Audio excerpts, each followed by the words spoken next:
चलिए, हम लोग आज पहला लेक्चर स्टार्ट करने वाले हैं, तो बाकी लोग जोड़ रहे हैं। हेलो, आवाज क्लियर है?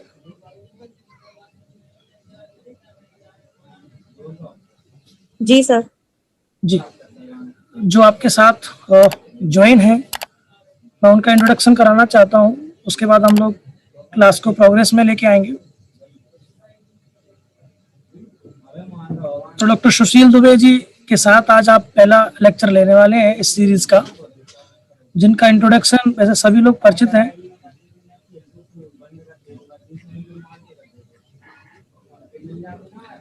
तो ये हमारे सर जो काफ़ी सालों से हमारे साथ सीरीज कर रहे हैं, उनका नाम डॉक्टर सुशील दुबे है, जो एमडी है रेपर्टरी से। ठीक है, 11 साल का इनका क्लिनिकल एक्सपीरियंस है। 7 साल से एकेडमिक क्लास चला रहे हैं हमारे साथ में। और उनकी बुक भी लॉन्च है जो रूब्रिकिज्म करके है, इसमें रूब्रिक के बारे में डिटेल दिया हुआ है। सेवरल आर्टिकल्स इनके होम्योपैथिक के ऑलरेडी पब्लिश हो चुके हैं। ढेर सारे और भी वर्क उन्होंने होम्योपैथी पे किए हुए हैं। आज जो जी रोजी बोलिए।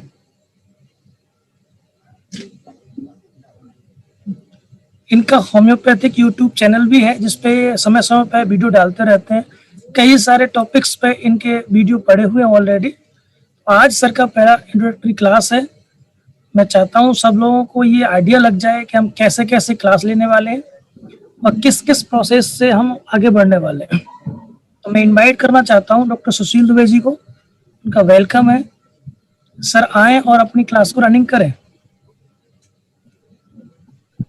जी, थैंक यू सर।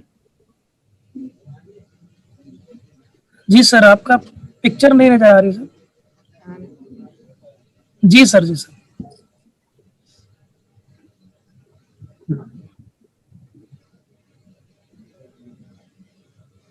जी सर, आप स्टार्ट कर सकते हैं sir. Thank you sir. Sir मेरी आवाज आ रही है सर? जी सर, आवाज क्लियर। काफी ब्रेक हो रहा है। हाँ सर, कनेक्शन ऐसा था, मगर आप क्लियर है सर। जी, तो हम लोग जो ये क्लास शुरू कर रहे हैं, ये बेसिकली जितने भी एंट्रेंस एग्जाम्स होते हैं, जितने भी रिसर्च ऑफिसर्स के लिए एग्जाम्स होते हैं, जितने भी एमडी पीजी के लिए एग्जामिनेशन होते हैं, और जो गवर्नमेंट होम्योपैथिक मेडिकल ऑफिसर या गवर्नमेंट के जो लेक्चरर्स होते हैं उनके जो एग्जामिनेशन होते हैं, उन सभी एग्जामिनेशन पर ये सेम पैटर्न ही फॉलो होगा। और अभी तक हमने जो एग्जाम्स दिए हैं फर्स्ट ईयर से लेके फाइनल ईयर तक, जिसमें फर्स्ट बीएचएमएस, सेकंड बीएचएमएस में अलग अलग सब्जेक्ट हमने अलग अलग बार दिया हुआ है। लेकिन इसमें थोड़ा सा ट्विस्ट होता है। ये एग्जाम हमारे जो यूनिवर्सिटी के एग्जाम्स होते हैं उस तरीके के नहीं होते। उनमें हमको एक अच्छा खासा समय मिलता है सोचने के लिए, हमें काफी समय मिलता है विचार करने के लिए, 3 घंटे का समय मिलता है। लेकिन यहाँ पर हमारे पास एक सवाल के लिए ज्यादा से ज्यादा 1 मिनट या 1 मिनट से कम का ही समय हमको मिल पाता है। तो यहाँ पर हमको बहुत ही क्विक आंसर करना होता है। अभी तक जो हमने एग्जाम्स दिए वहां पर हमको केवल पेजेस भरने होते थे, हम ढेर सारा उसमें लिखते थे और ये माना जाता था कि जितना ज्यादा हम लिखेंगे उतना ज्यादा हमको नंबर मिलेंगे। लेकिन इसमें ऐसा नहीं है। इसमें एमसीक्यू क्वेश्चन होते हैं, मल्टीपल चॉइस क्वेश्चन होते हैं, और अगर हमने एक क्वेश्चन रॉन्ग किया तो हमारे अगर दूसरा कोई क्वेश्चन भी अगर हमारा सही है तो उसमें से 0.25 मार्क्स कट जाते हैं। यानी कि इस तरीके के जो एग्जाम्स होते हैं, जैसे यूपीएससी के हो गए, एमओ के हो गए, एसआरएफ के हो गए, जेआरएफ के हो गए, या एमडी एंट्रेंस के पीजी एग्जामिनेशन हो गए, इन सब में नेगेटिव मार्किंग की व्यवस्था की गई होती है। तो नेगेटिव मार्किंग का मतलब होता है अगर हमने एक क्वेश्चन गलत अटेम्प्ट कर दिया तो हमारे जो बने बनाए मार्क्स होते हैं उनमें से भी कटौती हो जाती है। तो इसलिए इसका जो प्रिपरेशन होगा वो भी थोड़ा सा डिफरेंट होगा। ये वैसा प्रिपरेशन नहीं होगा जैसा कि हमने अभी तक फर्स्ट ईयर से फाइनल ईयर तक हमने जिस तरीके से भी पढ़ाई की है। तो इसका क्योंकि इसका पैटर्न अलग है, इसके क्वेश्चन अलग तरीके के होते हैं, तो हमको उसी तरीके से प्रिपरेशन भी करना होता है। तो आज हम लोग इसी पर बात करेंगे कि कैसे हमको प्रिपेयर करना है। मैं एक बेसिक जनरल आइडिया दूंगा कैसे हमको प्रिपेयर करना है, कैसे हम अपनी स्मरण शक्ति को तेज कर सकते हैं ताकि हम एग्जाम में वहां पर 1 मिनट के अंदर ही हम आंसर को रिकॉल कर पाए। तो यही सब कुछ आज हम चर्चा करेंगे। तो सबसे पहले हम स्टार्ट करते हैं हमारे जो प्रिपरेशन की जो गाइडलाइंस है उसके लिए। तो सबसे आप लोगों को जैसे कि पता ही है कुछ जो नोन फैक्ट्स हैं। Sir next slide. जो नोन फैक्ट्स हैं वो ये हैं कि जो यूपीएससी यानी यूनियन पब्लिक सर्विस कमीशन है और जो दूसरे गवर्नमेंट इंस्टीट्यूट हैं, ये लोग एग्जामिनेशन करते हैं रिक्रूट करने के लिए, अलग अलग पोजीशंस को भरने के लिए, अलग अलग वैकेंसीज को भरने के लिए, जो कि होम्योपैथिक डिपार्टमेंट में या होम्योपैथिक कॉलेजेस में या होम्योपैथिक डिस्पेंसरीज में जो भी वैकेंट होते हैं। इसी तरीके के पोस्ट ग्रेजुएट एग्जाम्स होते हैं जिसको हम एमडी कहते हैं। अलग अलग यूनिवर्सिटीज इस तरीके के एग्जामिनेशन कंडक्ट कराते हैं जहाँ पे हमको ऑप्शंस मिलते हैं। इसी तरीके एग्जामिनेशन को क्लियर करके जब हम जाते हैं तो हमको एक सीट मिलती है पीजी की। तो ये जितने भी क्वेश्चंस होते हैं वो सारे के सारे एमसीक्यूज के थ्रू होते हैं, हम पहले ही बात कर चुके हैं। लगभग 200 क्वेश्चंस होते हैं जो हमको आंसर करने होते हैं। 200 क्वेश्चंस हमको आंसर करने होते हैं और उसके लिए समय होता है केवल 2 घंटा। पहले जो हम एग्जाम देते आए हैं अब तक उनमें ज्यादा से ज्यादा 10, 15, 20 क्वेश्चंस होते थे और उसको हमको आराम से 3 घंटे का मौका मिलता था। लेकिन यहाँ पर 200 सवालों के लिए केवल 2 घंटे का मौका हमको मिलता है। और अगर इसको आप कैलकुलेट करने जाओ तो लगभग 50 सेकंड या 55 सेकंड के आसपास का समय हमको हर क्वेश्चन के लिए मिलता है। यानी एक क्वेश्चन को सॉल्व करने के लिए आपके पास केवल 50 सेकंड से लेके 1 मिनट के बीच का समय है। अगर आपने उससे अधिक आपने समय ले लिया तो या तो आपका पेपर छूटेगा या तो आप गलत आंसर की तरफ भाग जाएंगे। तो ये 200 क्वेश्चंस को 2 घंटे के अंदर कैसे हल किया जा सकता है। सिलेबस भी कोई बहुत छोटा मोटा नहीं है। सिलेबस वो सारे सब्जेक्ट्स हैं जो हम फर्स्ट ईयर से लेके फाइनल ईयर के बीएचएमएस तक हम जो करते आए हैं, जिसमें एनाटॉमी भी है, जिसमें फिजियोलॉजी भी है, बायोकेमिस्ट्री भी है, पैथोलॉजी है, फॉरेंसिक मेडिसिन है और सर्जरी होगा, डेंटिस्ट्री होगा, हर तरीके के प्रैक्टिस ऑफ मेडिसिन होगा, कम्युनिटी मेडिसिन होगा, रेपर्टरी, ऑर्गनॉन, मेट्रामेडिका, ये तो है ही। तो ये सारे जो सब्जेक्ट्स होंगे वो सारे सब्जेक्ट फर्स्ट ईयर से लेके फाइनल ईयर के बीएचएमएस तक के जितने भी सब्जेक्ट हमने किए हैं उन सभी में से कहीं से भी सवाल आ सकता है। तो इसलिए all subjects need to be studied. हर सब्जेक्ट को स्टडी करना है और इन स्टडीज ये जो सारे सब्जेक्ट्स हम स्टडी करेंगे, लेकिन उसके बावजूद मौका कितना है? सिर्फ 2 घंटे का। सिर्फ 2 घंटे का समय मिलता है हमको एमसीक्यूज को सॉल्व करने के लिए।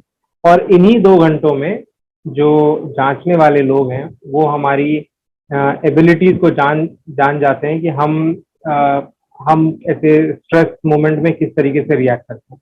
वो उन्हीं 2 घंटों का जो पेपर होता है उसी के अंदर वो हमारा आकलन करते हैं कि हम एमसीक्यूज में कितना परफेक्ट है। एमसीक्यूज के माध्यम से एक्चुअली वो हमारा इंटेलेक्चुअल एबिलिटी देख रहे होते हैं। It is a huge syllabus.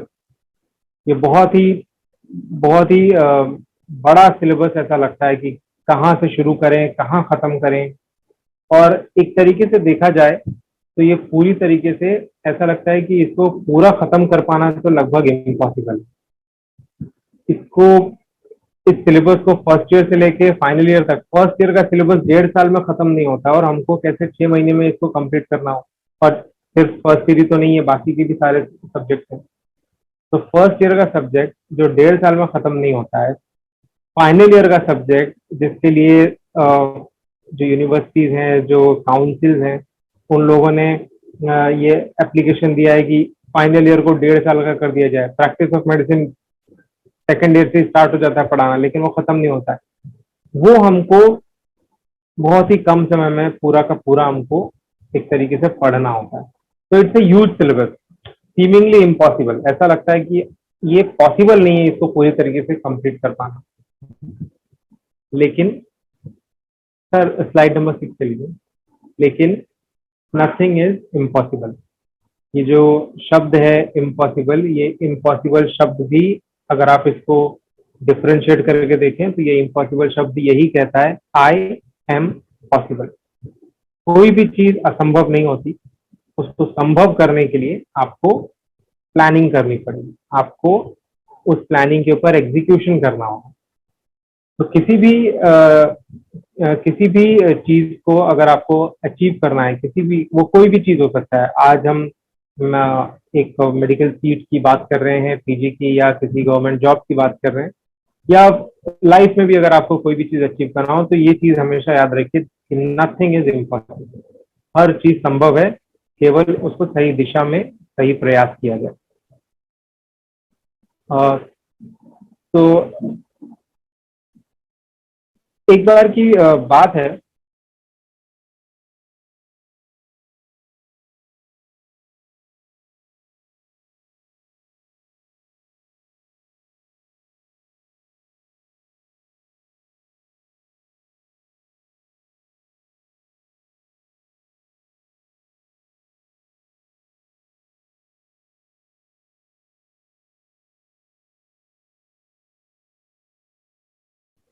Hello hello sir, आवाज आ रही मेरी?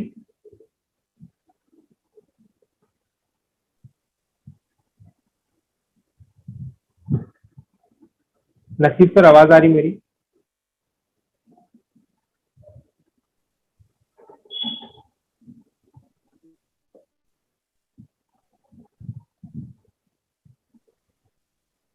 Thank you Amit Kumar ji. तो ये एक स्टोरी है। स्टोरी कुछ ऐसी है कि दो भाई थे, और दोनों भाई जो है लकड़ियां काटने का काम करते थे।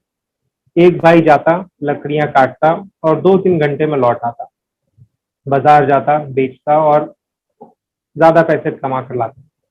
उसी तरफ दूसरा भाई जो था, वो 12-12 घंटे लकड़ियां काटता, लेकिन फिर भी वो उतना कमाई नहीं कर पाता था, उतनी लकड़ियां वो काट नहीं पाता था। ये ज्यादा मेहनत करते हुए भी कम पैसे कमा रहा था, कम सुकून की जिंदगी जी रहा था, कम अमीर था। जबकि दूसरा वाला केवल 2 से 4 घंटे की लकड़ियां काटता, और बाकी का समय वो अपने फैमिली के साथ बिताता, और फिर भी ज्यादा लकड़ियां काट पाता, ज्यादा पैसे कमा पाता। तो ये लगातार चलता रहा।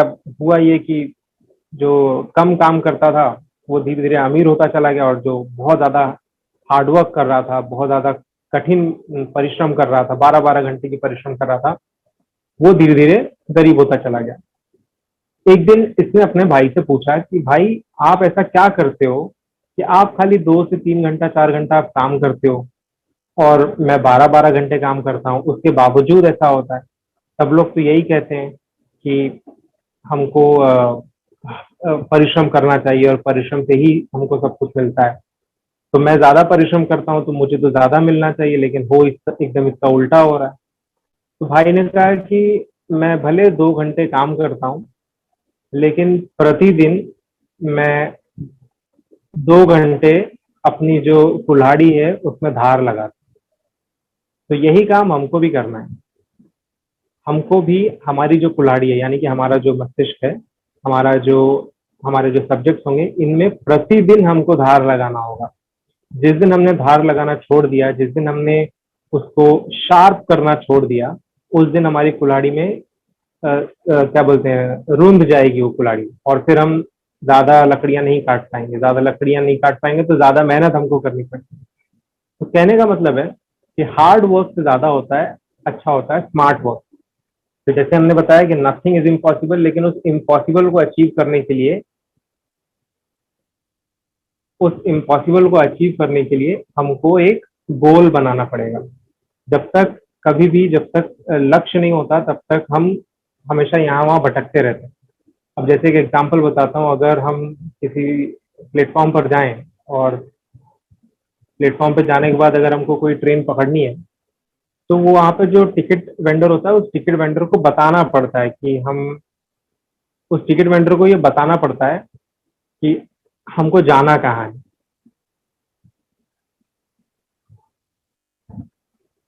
और वो हमसे पूछता भी है कि आपको टिकट कहाँ की चाहिए, तो हम उसको अपना लक्ष्य बताते हैं कि हमको पहुंचना कहाँ है, हमको जाना कहाँ है। अगर हम उसको ये लक्ष्य ना बता पाए तो वो ना तो वो हमको टिकट दे पाएगा और ना हम किसी ट्रेन में बैठ पाएंगे। तो हमारे पास हमेशा एक गोल होना चाहिए, एक लक्ष्य होना चाहिए कि हमको कहाँ पर पहुंचना है, क्या अचीव करना है। तो उस गोल को पाने के लिए आपको प्लान बनाना पड़ेगा, एग्जीक्यूट करना पड़ेगा उस प्लान को। और जो भी आपने प्लान बनाया है, चाहे दुनिया यहाँ से वहां हो जाए, चाहे आप मूवी देखने चले जाइए, फिलहाल तो लॉकडाउन लगा हुआ है तो कोई कहीं नहीं जा पाएगा, लेकिन अगर आप आपके लाइफ में चाहे दुनिया इधर से उधर हो जाए, जब तक किसी की मृत्यु नहीं हो जाती तब तक अपने उस करके रहिए। उस प्लान को आप उस प्लान को आप छोड़िए मत। तो make a plan, execute your plan, stick to your discipline और कंसिस्टेंट एफर्ट्स डालते रहिए। कंसिस्टेंट एफर्ट्स डालते रहिए। कंसिस्टेंट का मतलब हो गया नियमित रूप से। नियमित रूप से ऐसा नहीं होना चाहिए कि आज आज 4 घंटा पढ़ लिया, कल 2 दिन 4 दिन फिर पढ़ाई नहीं की, फिर एक दिन मूड में आया और हमने 8-8 घंटे 12-12 घंटे पढ़ाई कर ली, फिर हफ्ते 10 दिन का गैप हो गया। तो जब ये गैप होता है तो आपका जो जैसे शरीर होता है ना, जब हम कई दिनों के बाद एक्सरसाइज करते हैं तो शरीर बहुत ज्यादा टूटने लगता है, दर्द करने लगता है। बिल्कुल वैसे ही माइंड के साथ भी होता है। जब आप काफी दिनों के बाद उसको वापस से एक्स्ट्रा बोझ दे देंगे, एक साथ पूरा खत्म करने की कोशिश करेंगे, तो आपका भी दिमाग थक जाएगा। और एक थका हुआ दिमाग कभी भी अच्छा रिजल्ट नहीं दे सकता।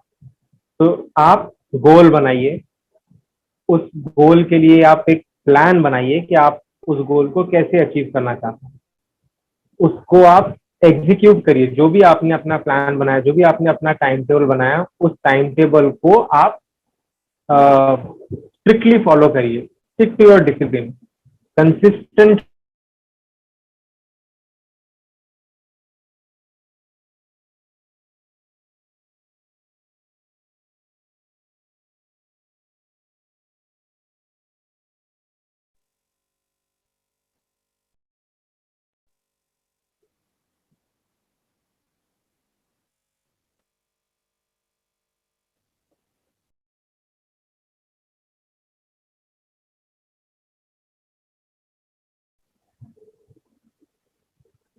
तो निराश होकर अपने गोल को छोड़ नहीं देना है, बल्कि आपको टिके रहना है। जो टिकेगा वही बिकेगा। और कंसिस्टेंट एफर्ट्स डालते डालते एक दिन ऐसा आएगा कि आपको गोल मिल जाएगा। और किसी दिन अगर आपको अच्छे नंबर मिल जाए तो इस तरह से खुश होकर भी आपको स्किप नहीं करना, अगर ये तो मुझे आता है, चलो आगे बढ़ते हैं। तो कंसिस्टेंटली आप एफर्ट्स डालते रहिए, सक्सेस निश्चित रूप से मिलती है। तो जैसा कि हमने बात की, सर नेक्स्ट स्लाइड लीजिए। जैसे कि हमने बात की कि हमारा जो गोल है उसको स्मार्टली हमको अचीव करना है। स्मार्ट का मतलब होता है, एस का मतलब हो गया स्पेसिफिक। हमको हार्ड वर्क नहीं करना है, हमको स्मार्ट वर्क करना है। एस का मतलब हो गया स्पेसिफिक। स्पेसिफिक का मतलब होता है कि आपने अपने टाइम टेबल में ये प्रॉपरली फिक्स करके रखा है कि इतने बजे से इतने बजे तक मुझे यही सब्जेक्ट पढ़ना है। ऐसा नहीं लिखना है टाइम टेबल में आपके कि 9 से 10 मुझे पढ़ना है।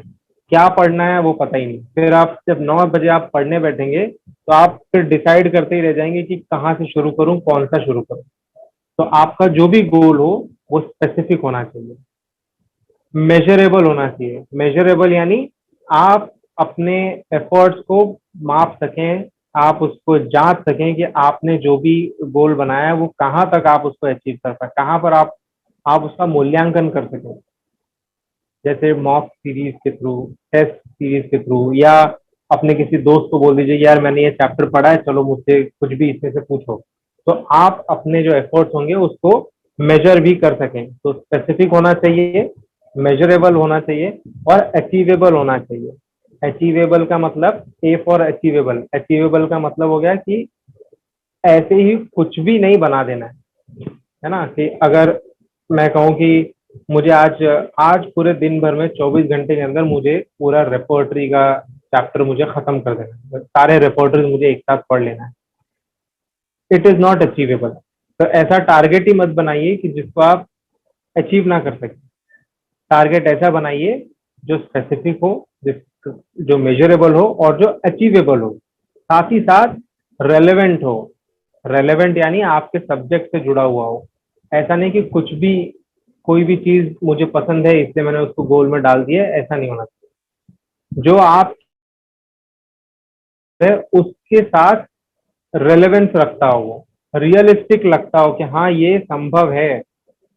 कोई ये कहे कि मैं आसमान में छेद कर दूंगा तो वो नहीं होगा, शेरो शायरी में चल जाएगा लेकिन आसमान में छेद नहीं हो सकता है। तो रियलिस्टिक गोल होना चाहिए और टाइम बाउंड होना चाहिए।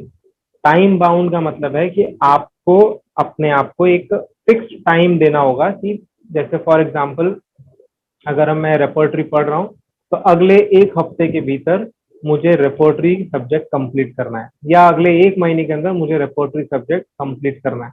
तो ये आपका टाइम टाइम बाउंड हो गया, एक बाउंडेशन आ गया कि मुझे पर डे इतने बजे से इतने बजे तक पढ़ना है, ये सब्जेक्ट पढ़ना है और इतने दिन के भीतर मुझे ये पूरा का पूरा खत्म करना है। तो आपका जो भी गोल हो वो स्मार्ट गोल होना चाहिए, स्मार्ट वर्क होना चाहिए, जो स्पेसिफिक हो, मेजरेबल हो, अचीवेबल हो, रेलेवेंट या रियलिस्टिक हो और टाइम बाउंड होना चाहिए। तो स्मार्ट वर्क बहुत जरूरी है। दूसरा, कोई भी चीज समझने के लिए, कोई भी नई चीज को ग्रहण करने के लिए जो पुरानी चीजें होती हैं उसको छोड़ना पड़ता है। किसी भी सादे कागज पर, कोरे कागज पर लिखा जा सकता है, लेकिन अगर वो कागज पूरा भरा हुआ हो, उसके अंदर सब लिखा लिखा हुआ हो, तो उसके अंदर अगर हम लिखने का प्रयास करें तो वो पूरा केओस हो जाता है, वो पूरा गुत्थम गुत्थी हो जाएगा और कुछ समझ में नहीं आएगा कि किसने क्या लिखा है। तो सर नेक्स्ट टाइम लीजिए। अनलर्न करना बहुत जरूरी है। अनलर्न का मतलब हो गया कि जो कुछ भी आप पहले जानते हैं उसको जहां तक संभव हो उसको आप ऐसा समझिए, जब नया शुरुआत आप पढ़ाई करें तो ये मानकर चलिए कि आपको कुछ नहीं आता। जब हम ये मानकर चलते हैं कि हमको सब कुछ आता है, या ये सब्जेक्ट तो मैंने पढ़ा हुआ है, या समझो मुझे पल्सीटिला ही अगर पढ़ना है तो मुझे पल्सीटिला के बारे में तो मुझे पता है।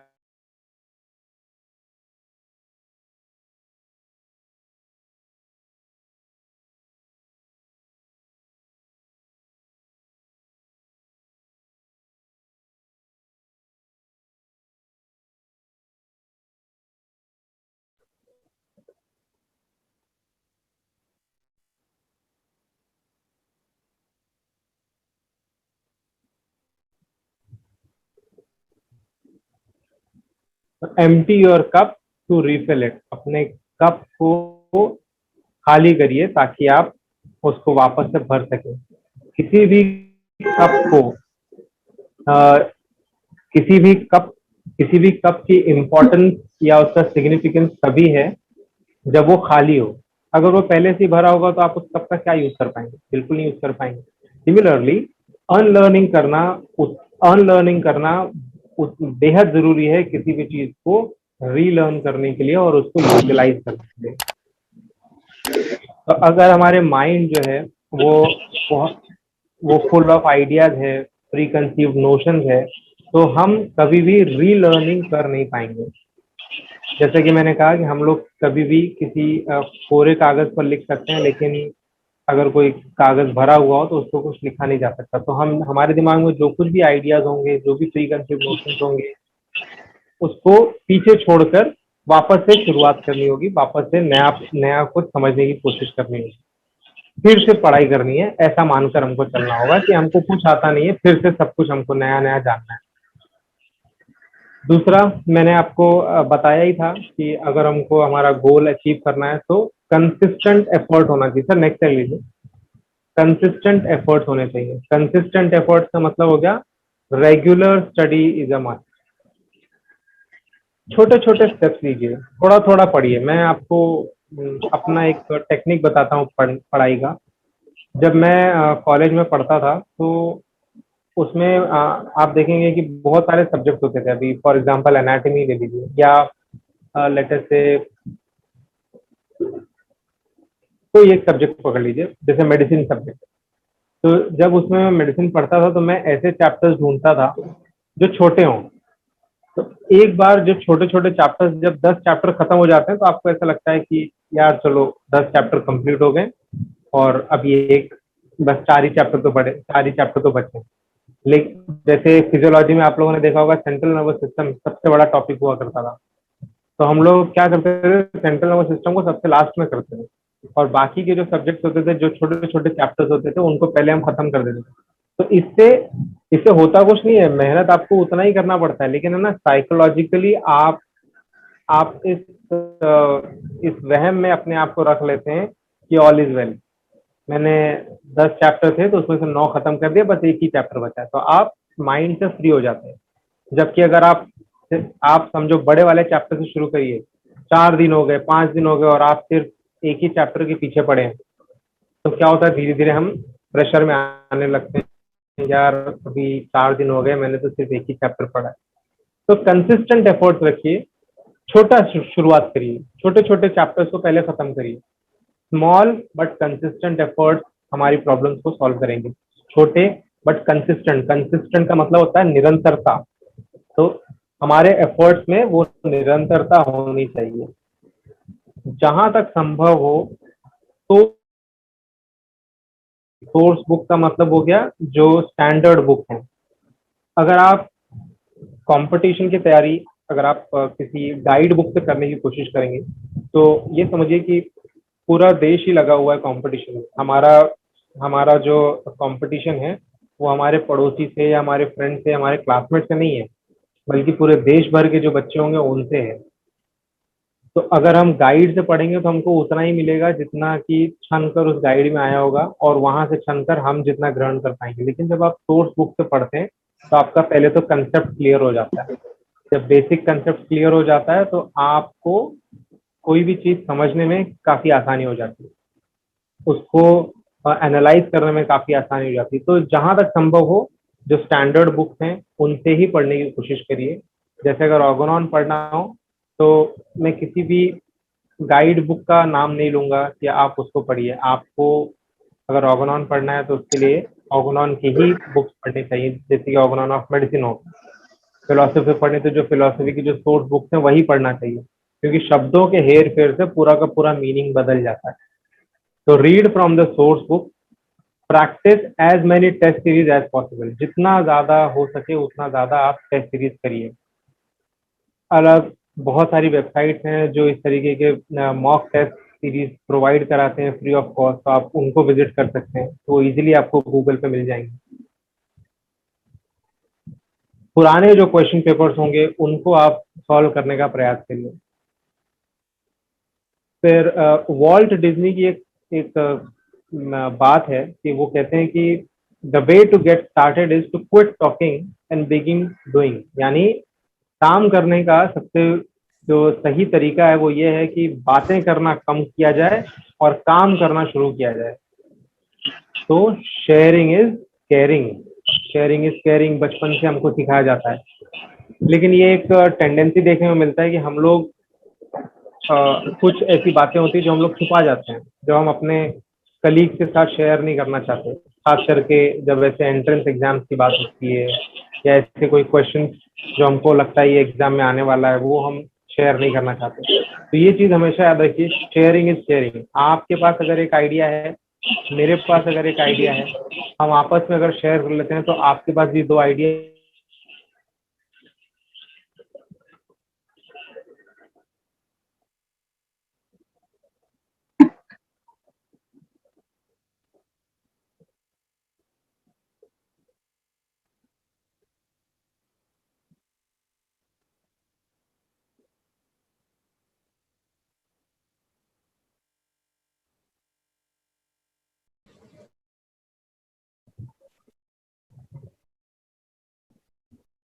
तो जैसा कि मैं बता रहा था कि हम लोगों को शेयर करना चाहिए, एक दूसरे के साथ शेयर करना चाहिए। अगर मेरे पास 1 रुपए है, आपके पास 1 रुपए है, हम दोनों ने आपस में एक्सचेंज कर लिया, तब भी आपके पास 1 रुपए होंगे, मेरे पास भी 1 रुपए होंगे।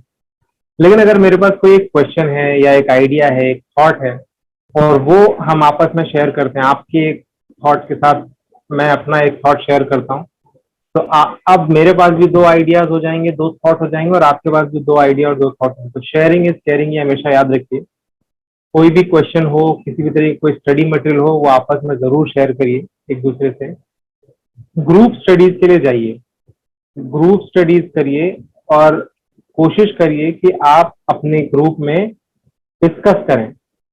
वहां पर एक दूसरे को कॉन्ट्राडिक्ट नहीं करना है, एक दूसरे को कंटेम्प्ट नहीं करना है, किसी को क्रिटिसाइज नहीं करना है, बल्कि एक दूसरे को सपोर्ट करना है। ये हमेशा देखा जाता है कि जहां पर भी इस तरह का सपोर्टिव एनवायरनमेंट होता है, वहां के बच्चे हमेशा एक्सेल करते हैं। वहाँ जो ग्रुप स्टडीज होता है वो आपके नॉलेज को एनहांस करता है। तो ग्रुप डिस्कशंस में जरूर इन्वॉल्व होइए। आप जब भी कोई टॉपिक पढ़ें तो अपने ग्रुप के साथ उसको डिस्कस करिए। आप उसके जो क्वेश्चंस होंगे उसको डिस्कस करिए। कोई नया सवाल अगर आप लोगों ने देखा है जो कहीं और किसी, कोई रेयर क्वेश्चन है जो आपकी नजर में आया, तो वो दूसरों को भी बताइए।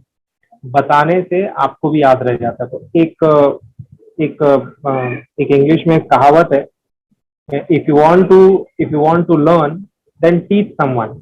अगर आपको कुछ सीखना है, कुछ अगर आपको कोई चीज लर्न करनी है, तो सबसे पहले आप उसको दूसरों को भी सिखाइए। तो जब आप सिखाते हैं तो आपको अपने आप याद हो जाता है। अब एक बड़ा टास्क आता है कि इतना सारा कुछ हम मेमोराइज कैसे करें, और बहुत ही क्विक टाइम में हमको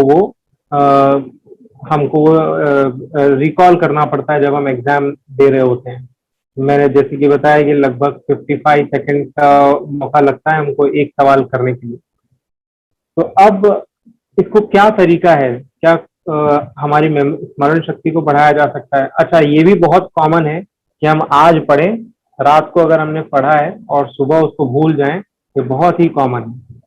खास करके स्टडीज के मैटर में ये बहुत आम बात है कि हम शाम को पढ़ते हैं और सुबह को पूरा साफ हो जाता है कि हमने क्या पढ़ा है, कुछ याद ही नहीं, क्या डिस्कस किया था कुछ याद ही नहीं।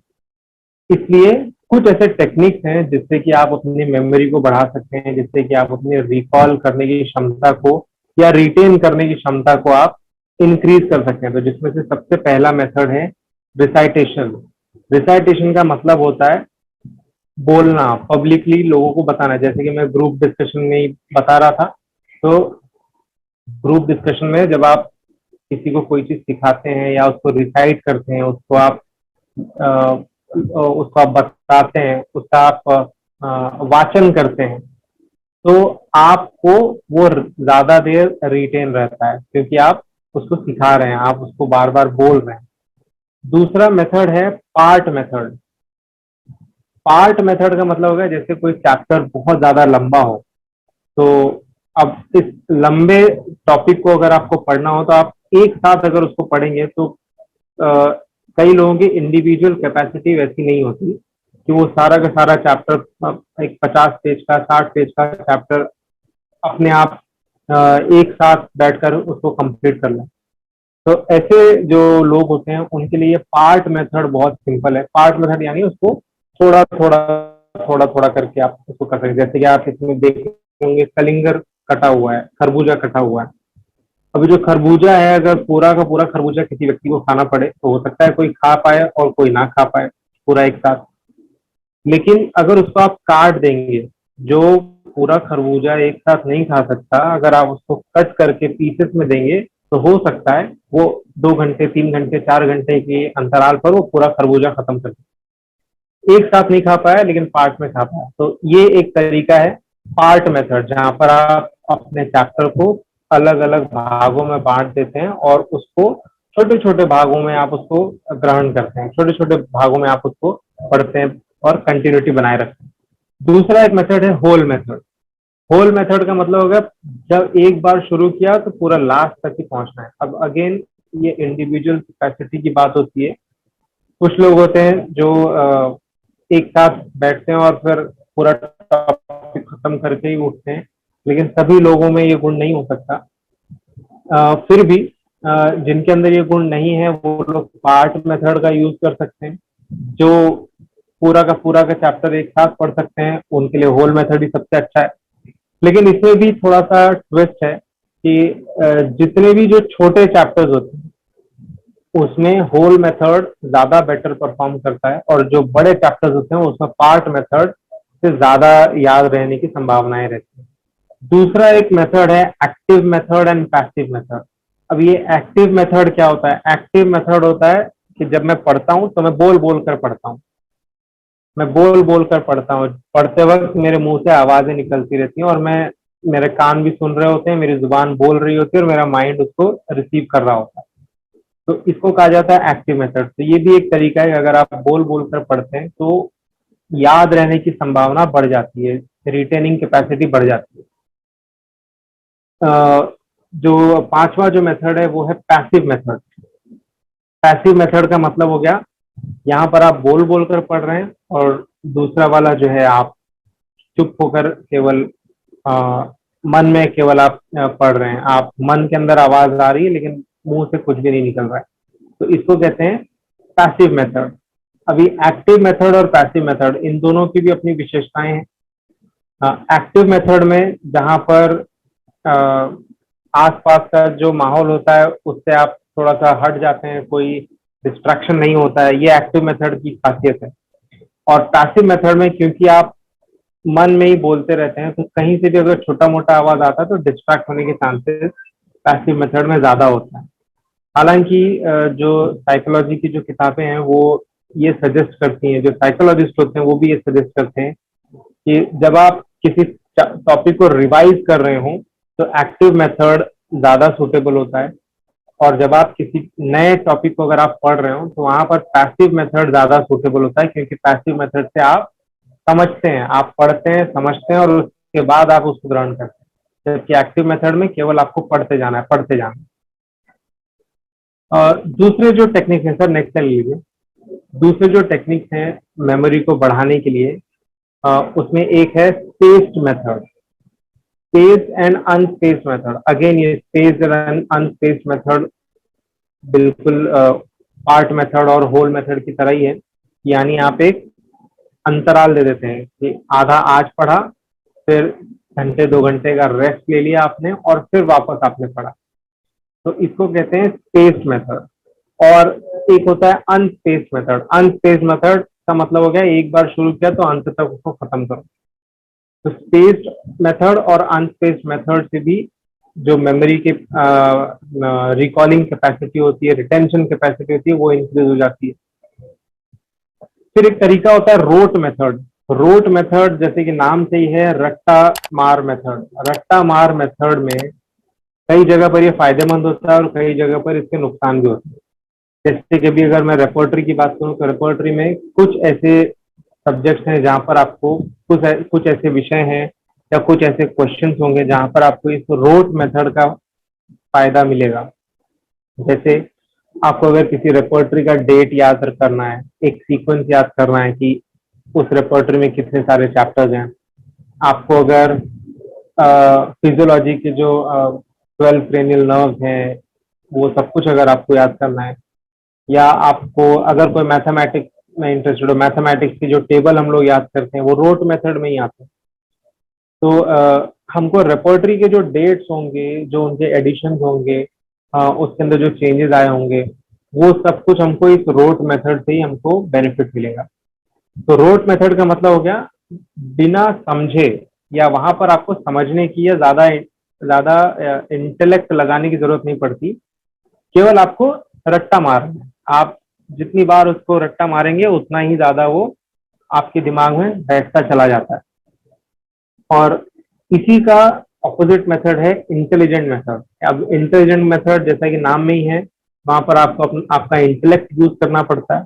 आपको कंसेप्ट समझकर आपको पूरा चैप्टर का कंसेप्ट समझना होता है। बेसिकली आप जब चैप्टर पढ़ रहे होते हैं तो केवल रट्टा नहीं मार रहे होते हैं, बल्कि आप समझ रहे होते हैं ये बेसिकली ये चैप्टर में लिखा क्या है, ऑथर कहना क्या चाहता है, इसका कंस्ट्रक्शन कैसा है, इसका ये कैसा है, फिलोसफिकल बैकग्राउंड कैसा है। तो उन सब के लिए आपको इंटेलिजेंट मेथड का हेल्प मिलेगा।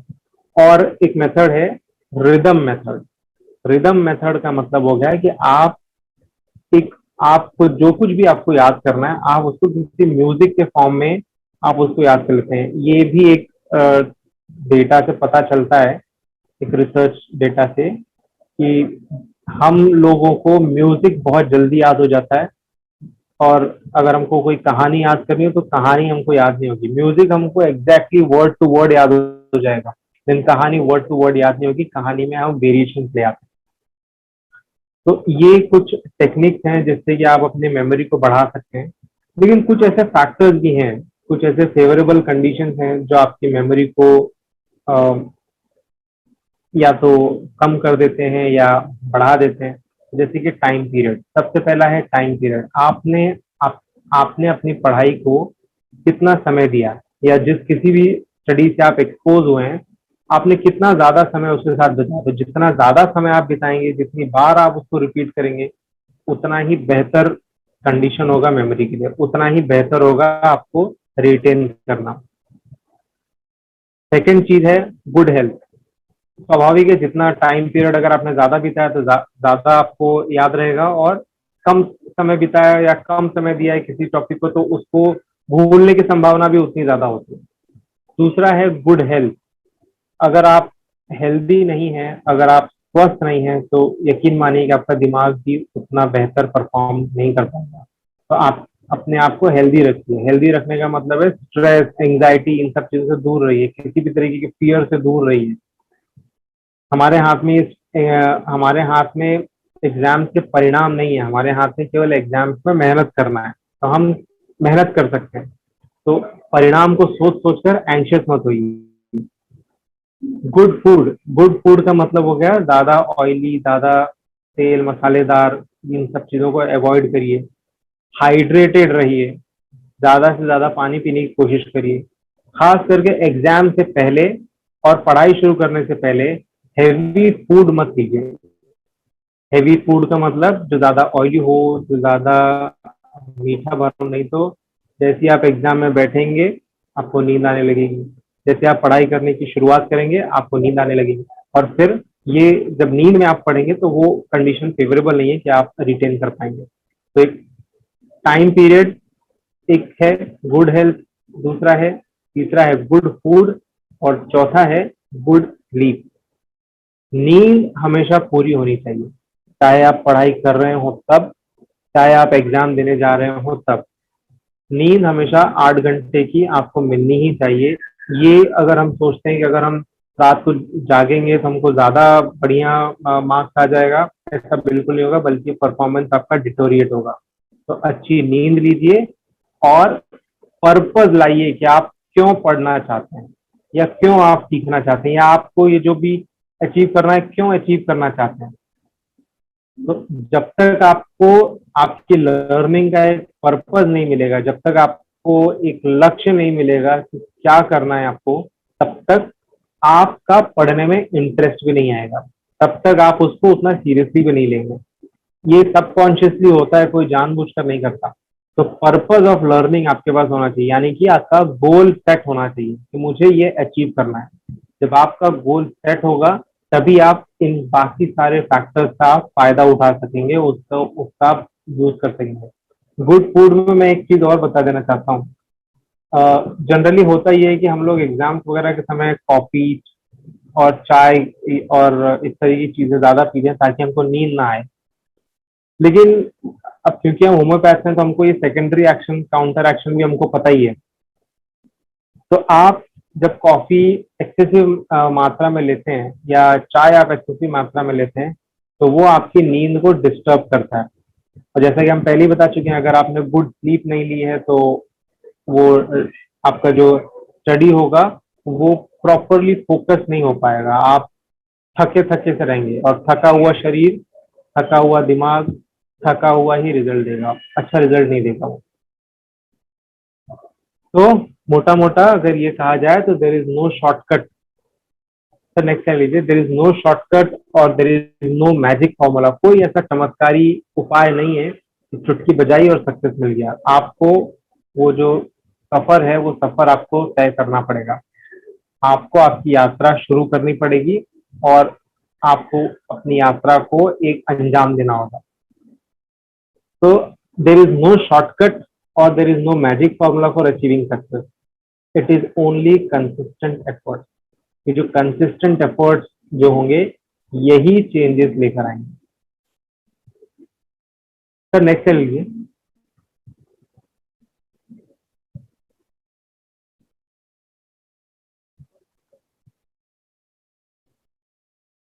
Next sir, next 17 number.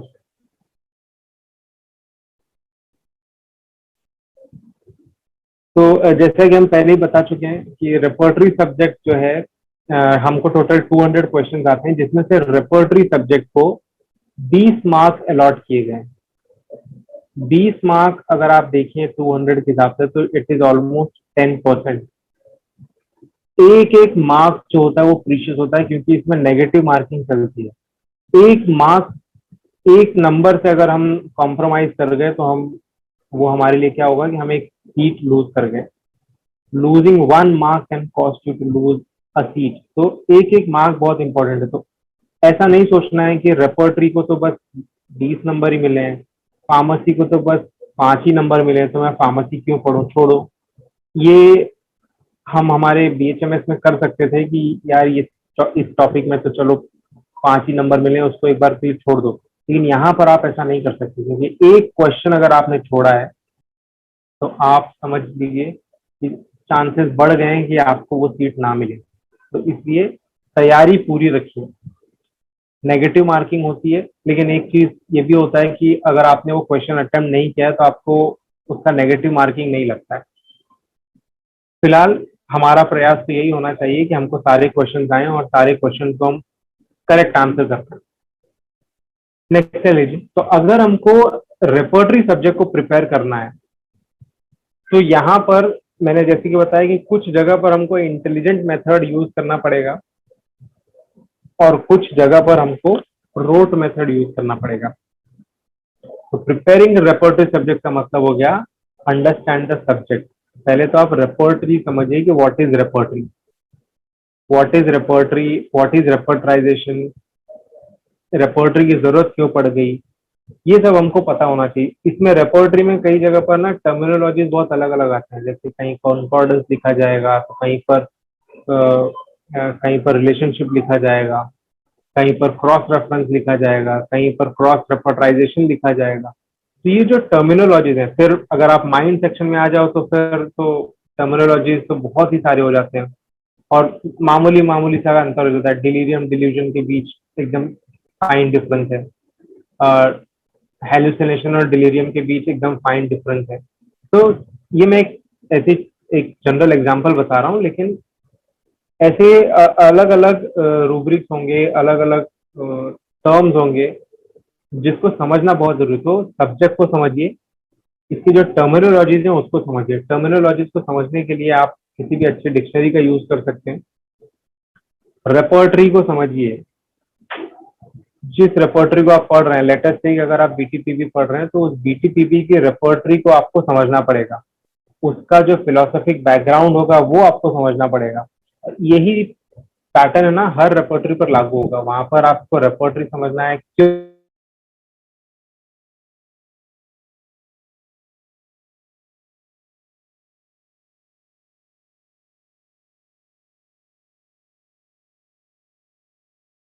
Construction कैसा है, अरेंजमेंट कैसा है, उसके अंदर ग्रेडेशन कैसा है, जिसको कि हम टाइपोग्राफी भी कहते हैं। तो understand it's typography. Her repertory her case में लागू नहीं होती है, तो उसके मेरिट्स क्या हैं, यानी कि क्या क्या उसके एडवांटेजेस हैं, क्या क्या उसके डिसएडवांटेजेस हैं, क्या उसके लिमिटेशंस हैं, उस रेपर्टरी को इस्तेमाल करने का तरीका क्या है, यानी उसका मेथड ऑफ वर्किंग क्या है, वो आपको समझना पड़ेगा। Understand the special features of that repertory. Her repertory एक खास टूल होती है, तो वो किन केसेस में सबसे ज्यादा उपयुक्त होगी ये जानना भी जरूरी होगा। उसके अंदर ऐसा क्या स्पेशलिटी है कि वो रेपर्टरी इतना फेमस हो गई है या इतना ज्यादा यूज में आ रही है। तो understand the special features of that repertory. तो आपको सब्जेक्ट समझना है, टर्मिनोलॉजी समझनी है, रेपर्टरी समझना है, उसका फिलोसफिकल बैकग्राउंड समझना है, प्लान कंस्ट्रक्शन समझना है, अरेंजमेंट समझना है, टाइपोग्राफी समझना है, मेरिट डीमेरिट समझना है, मेथड ऑफ वर्किंग समझना है और उसके स्पेशल फीचर्स को आपको समझना है। उसके बाद नंबर आता है उसके जो डेट्स हैं, जिस दिन वो पब्लिश हुआ था, जिस तारीख को या जिस सन में वो पब्लिश हुआ था, जो उसके ऑथर्स हैं उन ऑथर्स का नाम आपको समझना हो, आपको मेमोराइज करना होगा। अगर कोई उसके नए एडिशन आए हैं, कोई अगर उसकी नई प्रतिलिपि आई है, तो उस एडिशन में क्या क्या चेंजेस आए हैं वो आपको मेमोराइज करना होगा।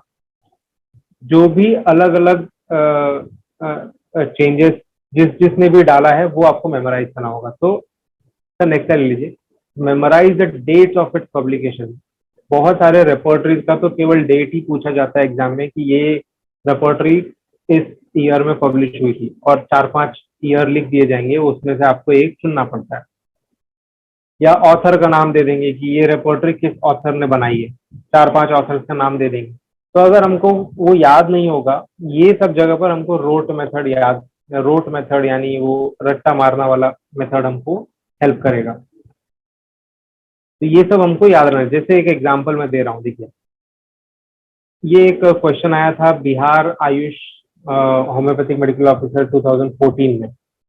इसमें क्वेश्चन ये है, primary importance to pathological journals given by, यानी पैथोलॉजिकल जर्नल्स को सबसे पहला इंपॉर्टेंस किसने दिया है? बोगर ने दिया है, बोनिंगसन ने दिया है, केंट ने दिया है, या डॉक्टर ग्रॉस ने दिया है? तो अब अगर हमको उस ये पैथोलॉजिकल जर्नल, ये जो टर्म है, ये जहां पर भी यूज हुआ है, अगर वो हमको पता नहीं है, तो हमको ये भी नहीं पता होगा कि इस पैथोलॉजिकल जर्नल को एक्चुअली बताया किसने था। तो अब क्योंकि हम जानते हैं, तो हम उसको आसानी से उसको समझ सकते हैं कि ये डॉक्टर बोगर ने बीबीसीआर जब उन्होंने बनाई, तो उन्होंने पैथोलॉजिकल जर्नल ये शब्द उन्होंने इस्तेमाल किया। बोनिंगसन ने तो नहीं किया है। बोनिंगसन से इंस्पायर होकर डॉक्टर बोगर ने किया था, और डॉक्टर जेटी केंट जो है वो तो बोनिंगसन के एकदम विपरीत थे, तो उनका पैथोलॉजी से लेना देना नहीं है ज्यादा। तो हमारा आंसर है आंसर ए, यानी डॉक्टर बोगर ने पैथोलॉजिकल जर्नल्स को इम्पोर्टेंस दिया। अब ये हम क्यों समझ पाए? क्योंकि हमको रिपोर्टरी के बारे में पता था, क्योंकि हमको इस टर्मिनोलॉजी के बारे में पता था कि इस टर्मिनोलॉजी को किस ऑथर ने बोला है, इसलिए हम ये आंसर दे पाए। नेक्स्ट ऐसा ये क्वेश्चन है, Boenninghausen generalise the symptoms by adopting. अब आंसर है the doctrine of analogy, the general symptoms, the conceptual image, the common symptom. तो बेसिकली देखा जाए, बोनिंगसन ने इन सभी पॉइंट्स के ऊपर बात की है। बोनिंगसन की जो बुक है BTPB, बोनिंगसन थेरेपेटिक पॉकेट बुक, उसमें उन्होंने इन चारों ही बातों के ऊपर डिस्कस किया है। अगर आप सुपरफिशियली इसको देखें तो हमको कंफ्यूजन हो जाएगा, लेकिन यहाँ पर क्वेश्चन क्या है, Boenninghausen generalise the symptoms. Generalise यानी डॉक्ट्रिन ऑफ जनरलाइजेशन के बारे में बात की जा रही है। तो डॉक्ट्रिन ऑफ जनरलाइजेशन का ही दूसरा नाम है डॉक्ट्रिन ऑफ एनालॉजी। अब ये हम क्यों हम यहाँ तक पहुंच पाए? क्योंकि हमको मालूम है बोनिंगसन ने जनरलाइजेशन का कंसेप्ट इंट्रोड्यूस किया था, क्योंकि हमको पता है BTPB में सबसे पहले इसको इस्तेमाल किया गया था। इसको कहा जाता है डॉक्ट्रिन ऑफ एनालॉजी या फिर डॉक्ट्रिन ऑफ जनरलाइजेशन। हमारा आंसर होगा आंसर ए। नेक्स्ट, अब ये जैसे मैंने एग्जांपल दिया था कि कुछ जगहों पर तो ऑथर के नाम ही पूछे जाएंगे। Editor of synthesis repertory, synthesis repertory कौन है? क्या जॉर्ज विटलकस है? क्या डॉक्टर गर्थ बोरिक है? या डॉक्टर जूलियन विंसन है? तो गर्थ बोरिक तो सिंथेसिस रिपोर्टरी के वक्त गर्थ बोरिक नहीं थे। क्या जूलियन विंसन है? नहीं, वो भी नहीं है। इसका आंसर है डॉक्टर फ्रेडरिक श्रोनेन। तो ये हमको इसलिए पता लगता है क्योंकि हमको सिंथेसिस रिपोर्टरी और उसके ऑथर के बारे में हमको जानकारी है। एक क्वेश्चन है, repertory on causation is written by, repertory on causation is written by Boger, Wilsey, Borland, doctor Bhardwaj. Answer is D, doctor Bhardwaj. क्योंकि हमको बोगर के कॉन्ट्रीब्यूशन के बारे में पता है, क्योंकि हमको बोरलैंड के कॉन्ट्रीब्यूशन के बारे में पता है, क्योंकि हमको विल्सी के कॉन्ट्रीब्यूशन के बारे में पता है, इसलिए हम इस आंसर पर पहुंच पाए। क्योंकि हमको डॉक्टर भारद्वाज के कॉन्ट्रीब्यूशन के बारे में भी पता है। अब ये सब कुछ हमको रिपोर्टरी सब्जेक्ट पढ़ने से आया है, ये सब कुछ हमको उनके कॉन्ट्रीब्यूशन को पढ़ने से आया है। तो मैंने जैसे कि बताया था कि कई जगह पर ऐसा होगा कि वहां पर सिर्फ क्वेश्चन देंगे और ऑथर का नाम ही पूछेंगे, तो ये ऑथर का नाम भी हमको मेमोराइज करना पड़ेगा अगर हमको इस तरीके के क्वेश्चन को सॉल्व करना होगा तो।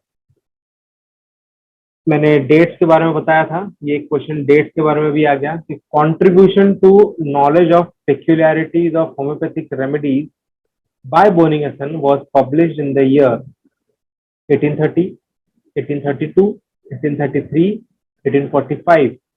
अब हमको बोनिंगसन के कॉन्ट्रीब्यूशन के बारे में पता है, इसलिए हम बता सकते हैं कि इन्होंने 1833 में ये जो आर्टिकल है वो लिखा था, knowledge of peculiarities of homoeopathic remedies. ऐसा ही एक क्वेश्चन फिर से आता है हमारे सामने, इन विच रेपर्टरी, ये अरेंजमेंट से है, ये जो क्वेश्चन अभी स्लाइड नंबर 25 में है, ये अरेंजमेंट से हमको पता लगता है। In which repertory specific hour, यानी सटीक समय नहीं दिया गया है। In which repertory specific hour is not mentioned under section time.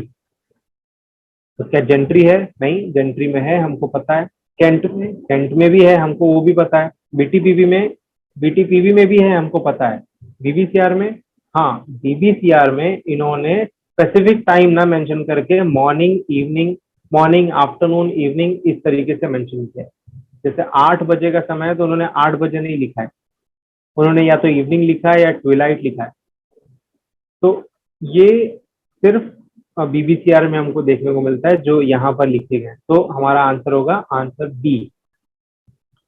तो सिंपल सा कहने का मतलब है, कुछ डेट्स, अरेंजमेंट, फिलोसॉफिकल बैकग्राउंड, यही सब कुछ हमारे लिए जरूरी हो जाता है। अब अगर रेपर्टरी को स्टडी करना है तो उसका क्या मेथड हो सकता है? सर नेक्स्ट स्लाइड लीजिए। इसका मेथड होगा मेक नोट, खुद के नोट्स बनाइए। खुद के नोट्स जब आप बनाते हैं तो आप 2 काम करते हैं, पहले तो आप पढ़ रहे होते हैं, दूसरे आप जब हाथ से लिखते हैं तो वो एक तरीके का रिवीजन भी हो जाता है। तो make notes, make table of dates, ऐसे अलग अलग रेपर्टरी का डेट्स का टेबल बना लीजिए। तो वो टेबल बनाने से आप आसानी से कंपेयर कर सकते हैं, उसको आसानी से उसको रिव्यू कर सकते हैं। Learn meaning of each terminology that comes across, जितने भी टर्मिनोलॉजीज हैं उसको आप उसका मीनिंग समझिए, एक अच्छी डिक्शनरी का इस्तेमाल करिए। यहां तक आप लोगों को समझ में आया हो तो हम आगे बढ़ते हैं। सर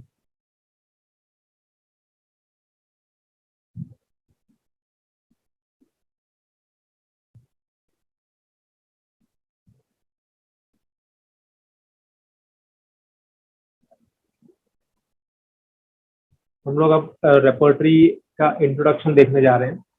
सर ये शायद रिकनेक्ट होगा क्या? सर नसीब अभी सर? 5 मिनट है सर। अच्छा है 5 मिनट।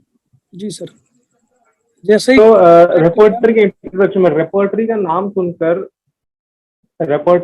सुनकर कई बार कंफ्यूजन भी होता है, क्योंकि हमको ऐसा लगता है कि रेपर्टरी में जो कुछ है वही सच है, या जो भी उसमें बता दिया गया वो फाइनल है। पर ये रेपर्टरी एक्चुअली होती क्या है?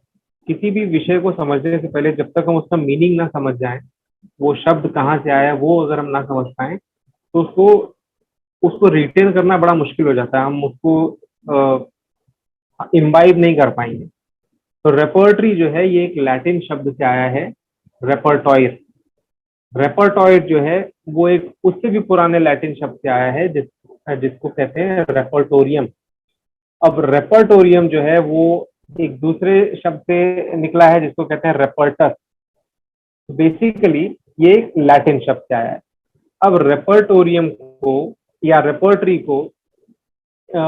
क्यों कहा जाता है? क्योंकि रेपर्टरी का मतलब होता है एक स्टोर हाउस, एक ऐसा स्थान, एक ऐसा प्लेस जहां पर आप अपने सभी चीजों को स्टोर करके रखते हैं, प्रॉपरली आप उसको अरेंज करके रखते हैं।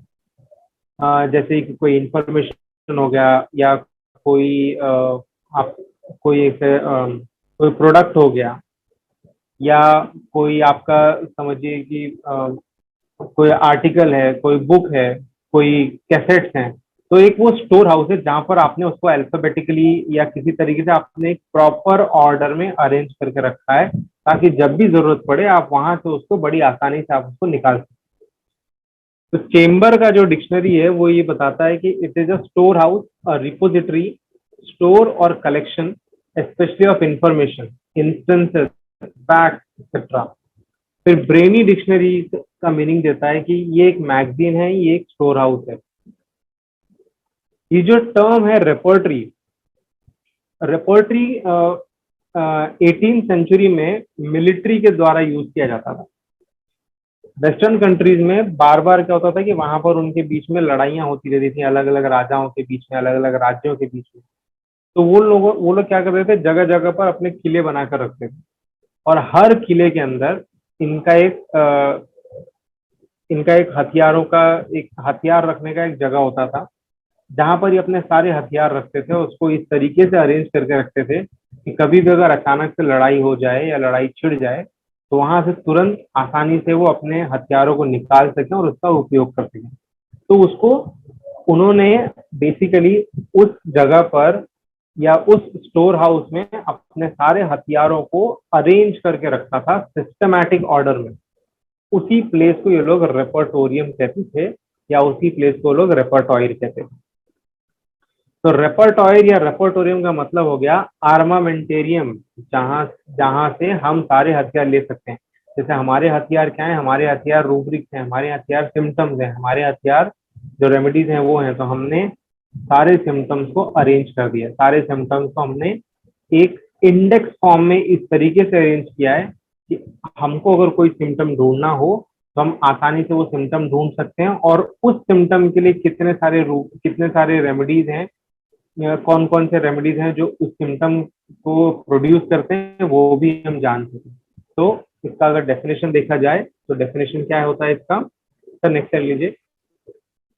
Repertory is a systematically and logically, क्या है, इट इज अ सिस्टमैटिकली, यानी सिस्टमैटिकली उसको अरेंज किया गया है, एंड लॉजिकली यानी कुछ न कुछ एक फिलोसॉफिकल बैकग्राउंड है, यानी हर रेपर्टरी के पीछे एक फिलॉसफी है कि उस रेपर्टरी को उस तरीके से ही अरेंज क्यों किया गया या उस तरीके से ही उसको क्यों प्रेजेंट किया गया। तो रेपर्टरी सिस्टमैटिकली और लॉजिकली अरेंज इंडेक्स है।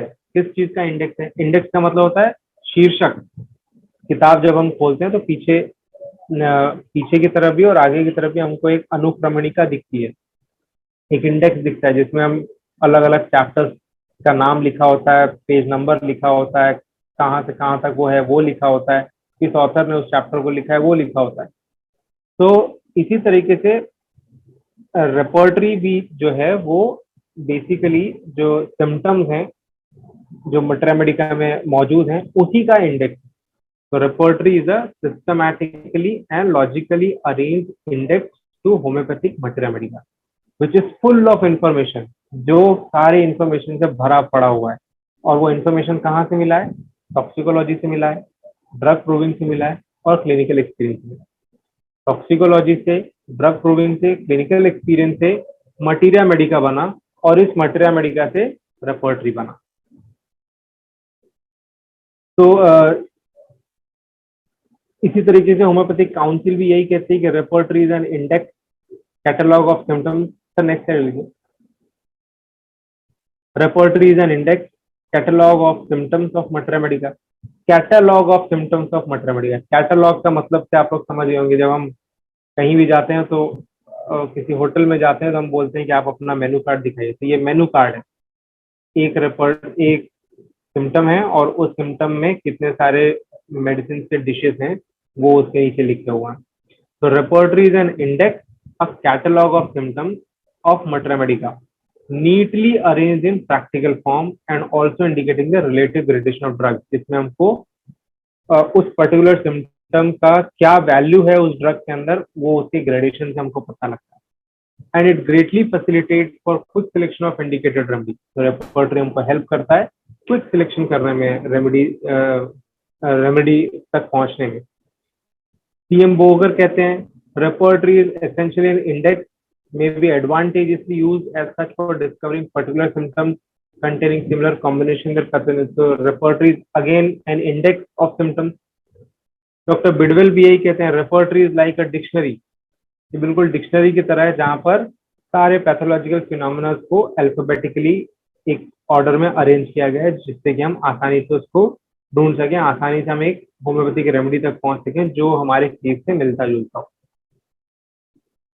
आरपी पटेल सर कहते हैं repertory in homoeopathy is an index of symptoms of for matter medicine. Doctor Jugal Kishore भी यही कहते हैं, repertory is a sort of dictionary और an index, basically repertory is an index of homoeopathic. तो आपका डेफिनेशन क्या होगा रेपर्टरी का? Repertory is an index to materia medica, जहाँ पे मटीरिया मेडिका के सारे सिम्टम्स को लॉजिकली सिस्टमैटिकली अरेंज किया गया है।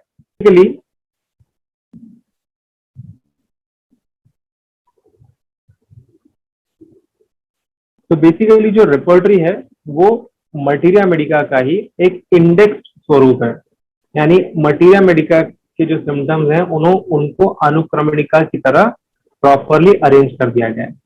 अब रेपर्टरी का एम कभी ये नहीं होता कि वो मटीरिया मेडिका को रिप्लेस कर दे, वो मटीरिया मेडिका को रिप्लेस नहीं कर सकता, बल्कि रेपर्टरी हमको चॉइस ऑफ मेडिसिन तक पहुंचने में या ग्रुप ऑफ रेमेडीज तक पहुंचने में केवल हेल्प करता है, केवल एक माध्यम बनता है जहां हम मटीरिया मेडिका को आसानी से एक्सप्लोर करके हमारे सिम्टम्स तक, हमारे जो टोटलिटी ऑफ सिम्टम होगा पेशेंट का, उसके लिए ग्रुप ऑफ रेमेडीज तक हम पहुंच सकें।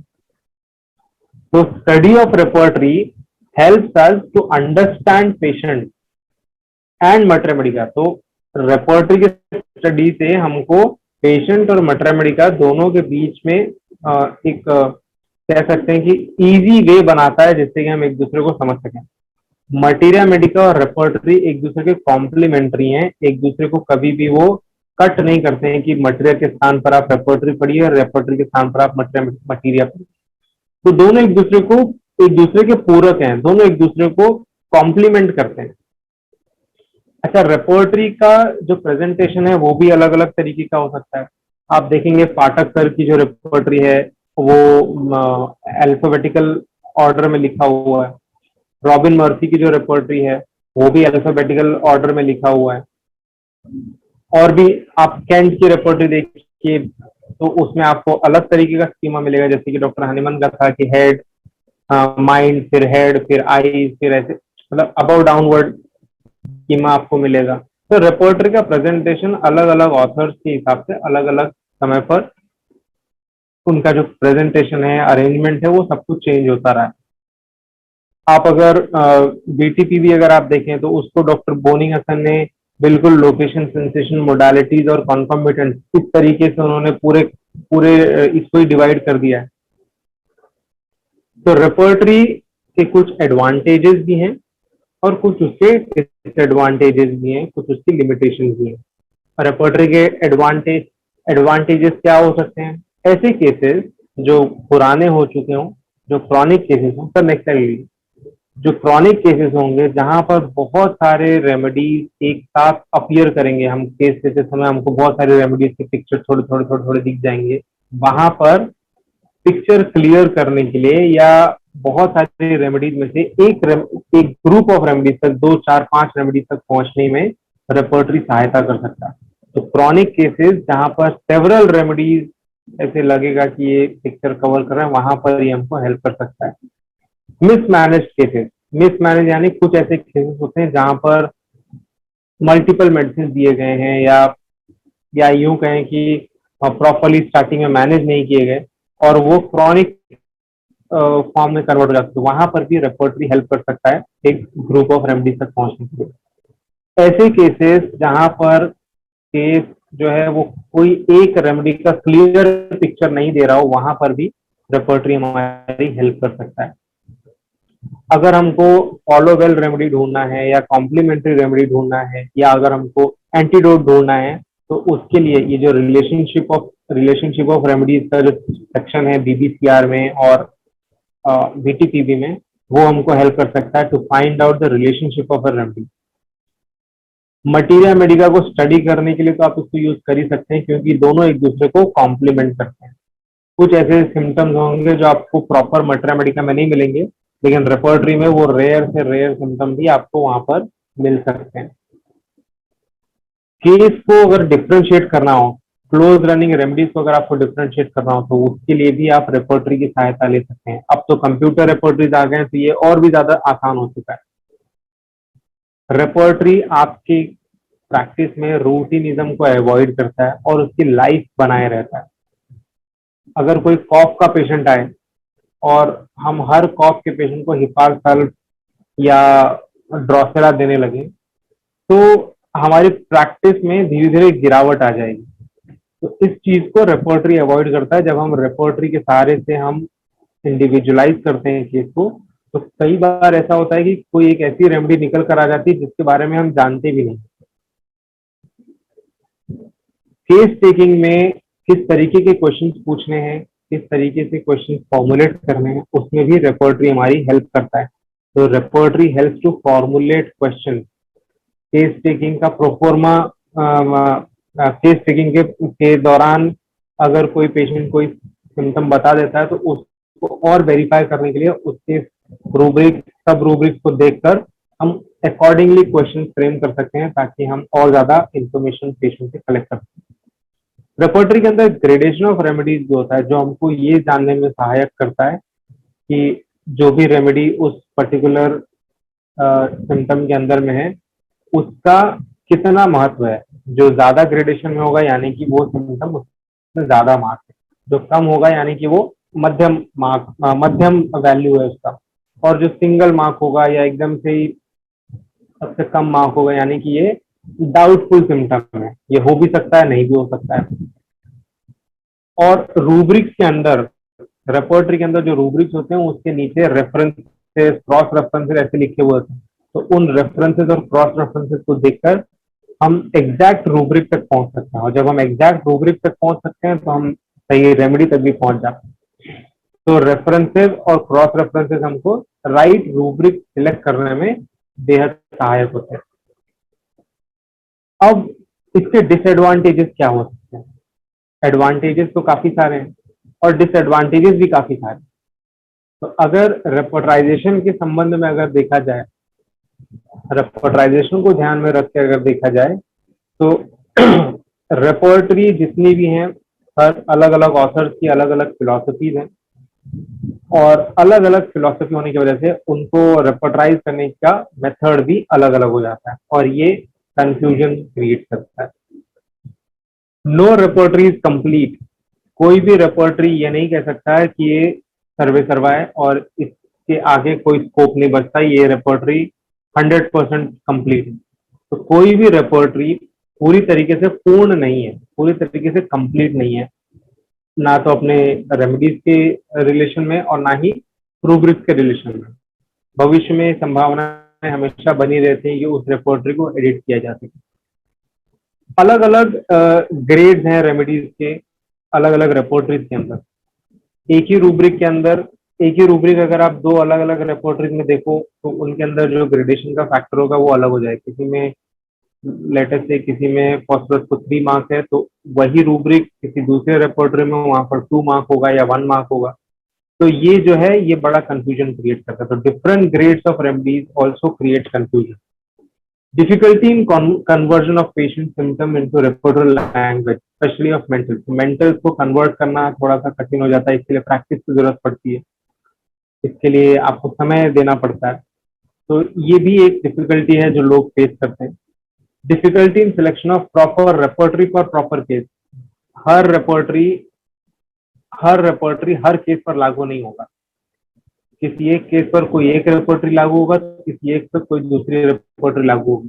तो ये भी एक तरीके का कंफ्यूजन क्रिएट करता है कि कौन सी रेपर्टरी कब यूज किया जाए। बहुत सारी ऐसी रेपर्टरीज हैं जहां पर नो सोर्स को प्रॉपरली रिप्रेजेंट नहीं किया गया, यानी नो सोर्स को वहां इंक्लूड नहीं किया गया। कुछ में इंक्लूड किया गया है, कुछ में किया गया है, तो बहुत ही प्रॉपरली उसको रखा नहीं गया है, प्रॉपरली प्रेजेंट नहीं किया गया है। तो ये भी एक कमी है कि आपको नो सोर्स बहुत कम दिखाई देंगे। Difficulty in searching rubric because every repertory is not properly constructed. तो रूब्रिक ढूंढने में क्योंकि अलग अलग ऑथर्स हैं, अलग अलग बैकग्राउंड से आते हैं, वो लोग अलग अलग तरीके की टर्मिनोलॉजीज वो लोग यूज करते हैं।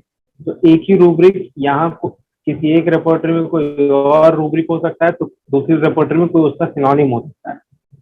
तो इसलिए रेपर्टरी के बीच में अगर रूब्रिक अगर हम ढूंढने लगते हैं तो कई बार कठिनाई आती है। दूसरे संबंध में अगर देखा जाए, दूसरे चीजों को कंटेक्स्ट में रख के अगर देखा जाए, तो रेपर्टरी कभी भी पोटेंसी और रिपीटेशन का हमको हेल्प नहीं करता। तो no idea of potency and repetition of the sir, slide change.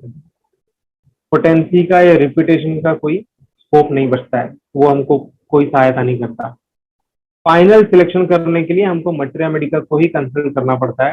केवल रेपर्टरी को देखकर हम फाइनल सिलेक्शन नहीं कर सकते। तो फाइनल सिलेक्शन के लिए रेमेडी को फाइनल सिलेक्शन करने के लिए हमको मटेरिया मेडिका पर ही निर्भर रहना पड़ता है।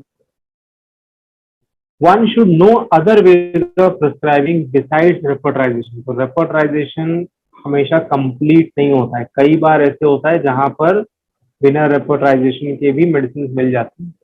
जैसे फॉर एग्जांपल, अगर कोई पेशेंट ये कहे कि मुझे ब्लंट इंजरी लगी, या वो कहे कि मैं गिर गया और आप देख रहे हैं उसके माथे पर चोट लगी है, काला नीला पड़ चुका है, खून बाहर नहीं है, तो यहाँ पर डेफिनेटली आर्निका का सिम्टम है, वो आर्निका के सिम्टम्स है, तो यहाँ पर आपको रेपर्टाइजेशन करने की जरूरत नहीं है। तो ऐसे केसेस में ये सारे टेक्निक भी आपको पता होने चाहिए।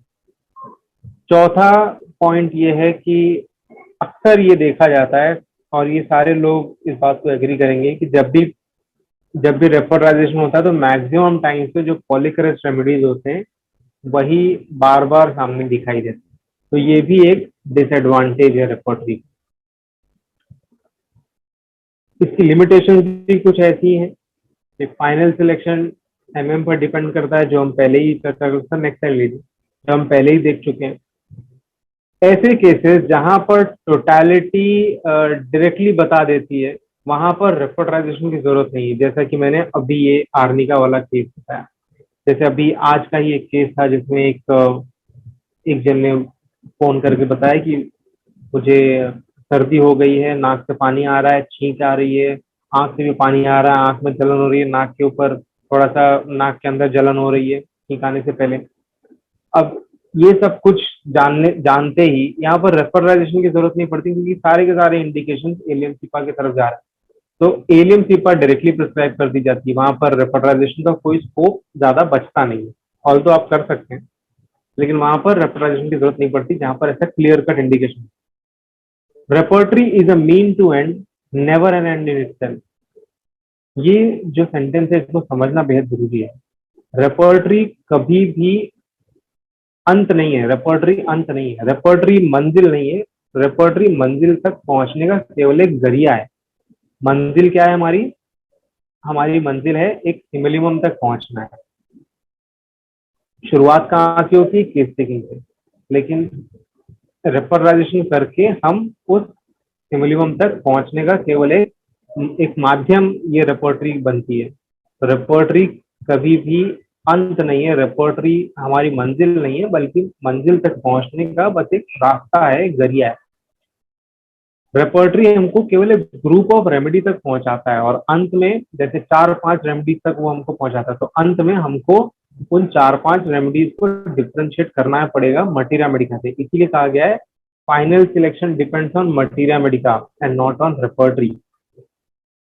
अलग अलग रेपर्टरीज में अलग अलग ऑथर्स अपनी अलग अलग फिलॉसफी लेकर आते हैं, अलग अलग उनके प्लान ऑफ कंस्ट्रक्शन होते हैं।